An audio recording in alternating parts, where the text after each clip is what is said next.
உங்களுக்கு இந்த வீடியோ பிடிச்சிருந்ததுன்னா லைக் பண்ணுங்க, ஷேர் பண்ணுங்க, சப்ஸ்கிரைப் பண்ணுங்க, மறக்காம பக்கத்துல பெல் டச் பண்ணுங்க. வணக்கங்க. நீங்கள் நிறைய பிரியாணி சாப்பிட்ருப்பீங்க. ஊருக்கு ஊர் டேஸ்ட் மாறுபடும், வித்தியாசப்படும். இன்றைக்கி பாம்பே பிரியாணி செய்ய போகிறோம். இது தமிழ்நாட்டில் யாரும் செய்திருக்க மாட்டாங்க. இப்போ பாம்பே பிரியாணி எப்படி செய்யுதுன்றதை பார்க்கலாம்.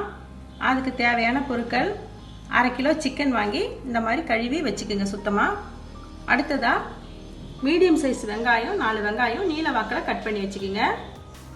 மீடியம் சைஸ் தக்காளி 2, அதை இந்த மாதிரி பொடியாக அரிஞ்சு வச்சுக்கோங்க. 6 பச்சை மிளகாய் நீல வாக்கில் அரிஞ்சு வச்சுக்கோங்க. இஞ்சி பூண்டு 2 ஸ்பூன் அளவுக்கு இந்த மாதிரி ஒன்றும் பாதியமாக அரைச்சி வச்சுக்கோங்க. அதுக்கப்புறம் பிரியாணி ரைஸ், நீங்கள் பாசுமதி ரைஸோ சீரக சம்பா அரிசியோ போட்டுக்கலாம். அதை கழுவி இதை பாதியாக நம்ம பாதி சாதமாக வடித்து வச்சுக்கணும். இனிமேட்டு இது எப்படி செய்யுதுன்றதை பார்க்கலாம். ஒரு மிக்சி ஜார் எடுத்துக்கோங்க. அதில் 2 பிரியாணி இலை, 2 பட்டை, 2 ஏலக்காய், 2 அன்னாச்சிப்பூ, 2 மராட்டி முறுக்கு, 4 கிராம்பு இதை போட்டுக்கோங்க. அடுத்ததாக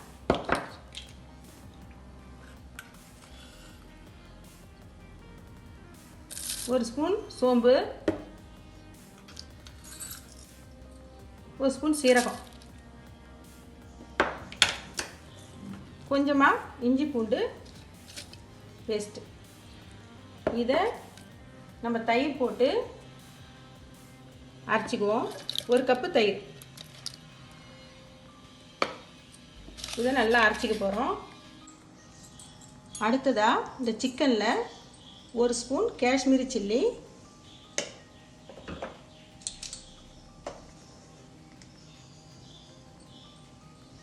1 ஸ்பூன் சில்லி பவுடர்,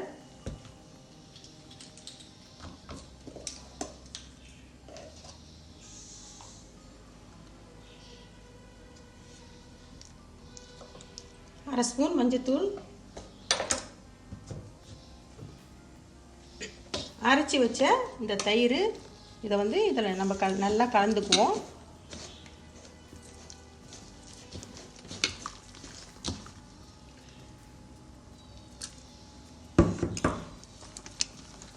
இதை கலந்து இதை 1 மணி நேரம்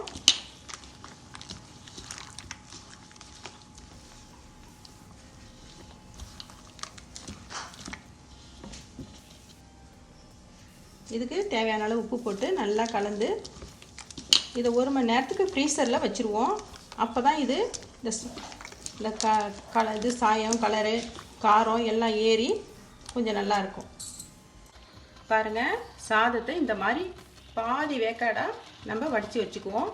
இந்த சாதத்தை இப்படி உடைச்சா 2ஆக உடையும். அந்த மாதிரி 50% வேக வச்சு நம்ம வடிச்சுக்கலாம். இப்போ அடுப்பில் ஒரு பாத்திரத்தை வச்சுக்குவோம்.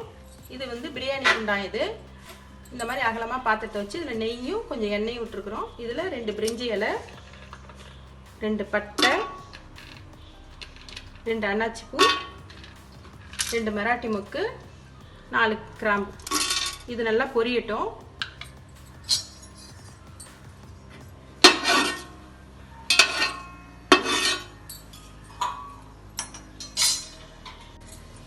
பட்டை கிராம்புலாம் நல்லா பொரிஞ்சிட்டு நம்ம அடுத்ததாக வெங்காயத்தை போட்டுக்குவோம். இந்த வெங்காயம் நல்லா வதங்கட்டும். அடுத்ததாக பச்சை மிளகாவை போட்டுக்குவோம். இந்த இஞ்சி பூண்டையும் போட்டுக்குவோம். இதை கொஞ்சம் நல்லா வதக்கிக்குவோம்.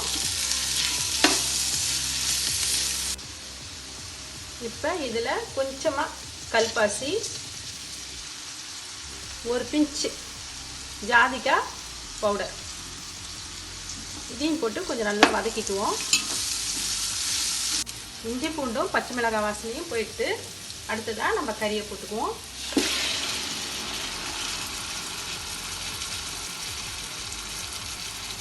இந்த சிக்கன் கூடயே கொஞ்சம் புதினாவும் போட்டு நம்ம கொஞ்சம் நல்லா வதக்கிக்குவோம். சிக்கன் ஓரளவுக்கு வெந்துருச்சு. நம்ம இப்போ தக்காளி சேர்த்துக்குவோம். இதை கொஞ்சம் நல்லா வதக்கிட்டு நம்ம இனிமேட்டு இதில் சாதத்தை கலந்துக்க போகிறோம். அடுத்ததாக இந்த சிக்கன்லாம் கொஞ்சம் ஓரமாக தள்ளிட்டு இந்த கிரேவியை மட்டும் நம்ம அள்ளிக்கணும்.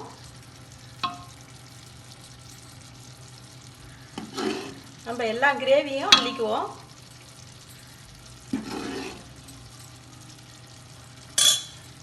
பாருங்க, இந்த கிரேவி இதில் அள்ளியாச்சு. மீதி இந்த குண்டானில் வெறும் கறி மட்டும் இருக்கு. இப்போ இது மேலே நம்ம சாதத்தை, இந்த வடித்த சாதத்தை போட்டுக்கலாம்.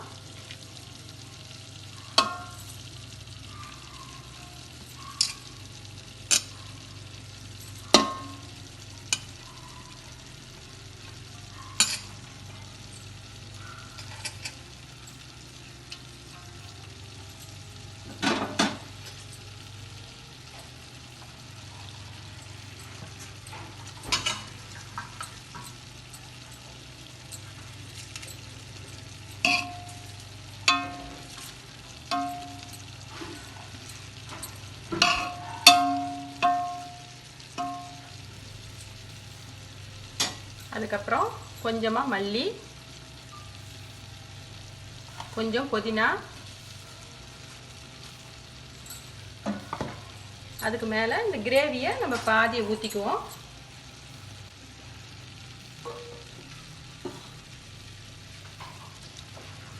பாதி கிரேவியை இந்த குழம்புல சாதத்து மேலே அழகாக ஊற்றிக்கலாம்.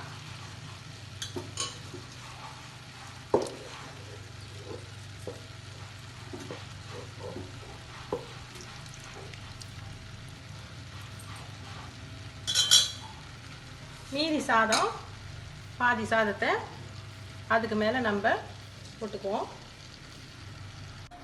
சாதம் போட்டாச்சு. இப்போ அதுக்கு மேலேயும் கொஞ்சம் கிரேவியை நம்ம ஊற்றிக்குவோம். ஃபுல்லாக நாலா பக்கமும் படுற மாதிரி நம்ம இது மேலே ஊற்றிக்குவோம்.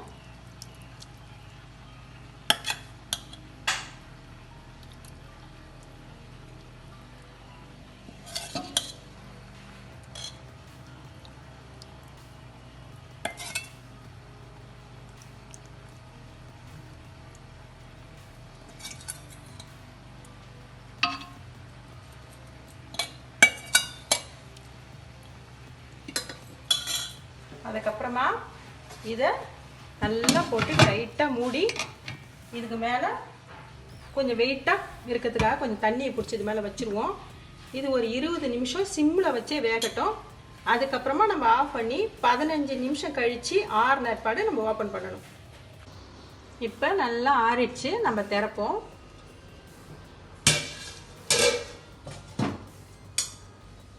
இப்போ இதை பாருங்கள், இது 3 கலராகவே வரும், லேயர் லேயராக. இப்போ இதை நல்லா நம்ம கலந்துக்குவோம். பாருங்கள், பாம்பே பிரியாணி ரெடி ஆயிடுச்சு. இது டேஸ்ட் கொஞ்சம் வித்தியாசமாக இருக்கும். இதுக்கு ரைத்தா வச்சு சாப்பிட்டிங்கன்னா சூப்பராக இருக்கும். நீங்களும் ஒரு தடவை இது மாதிரி ட்ரை பண்ணி பாருங்கள்.